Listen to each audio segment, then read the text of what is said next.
অম্বুবাচী চলাকালীন যে প্রথম দিনটি আপনারা পাচ্ছেন, যেমন ধরুন সোমবার দিন সন্ধ্যার সময় ধুনোর মধ্যে যদি এই কয়েকটি জিনিস মিশিয়ে ধুনো দিতে পারেন, যা অত্যন্ত শুভ বলে মনে করা হয়।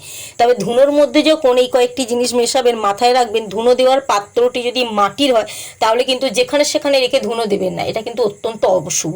কারণ এই ধরিত্রী মা এই সময় ঋতুমতী হন, তাই কিন্তু মাটি খনন করা, মাটির কোনো কাজ করা অত্যন্ত অশুভ।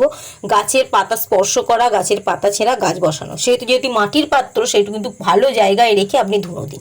এবং ধুনোর মধ্যে কিছুটা পরিমাণ কর্পূর, ঘি, তার সাথে কালো সর্ষে, কিছুটা পরিমাণ হলুদ গুঁড়ো মিশিয়ে ধুনো মিশিয়ে আপনি যদি ধুনো দিতে পারেন সন্ধ্যার সময়, ঠিক সন্ধ্যার মুহূর্তে সোমবার দিন, অত্যন্ত শুভ। সংসারের মধ্যে থাকা নেতিবাচক শক্তি দূর হবে। আর আপনি কি জানেন ধরিত্রী মায়ের শুভ সংখ্যা কত? ধরিত্রী মায়ের শুভ সংখ্যাগুলির মধ্যে 2 সংখ্যাটি অত্যন্ত শুভ। আপনি অবশ্যই যদি ভিডিওটি দেখে থাকেন, ভিডিওটি আপনার কাছে গিয়ে পৌঁছে থাকে অম্বুবাচী চলাকালীন বা অম্বুবাচীর আগে, তাহলে কিন্তু অবশ্যই কমেন্ট বক্সে 2 সংখ্যাটি লিখে যেতে ভুলবেন না।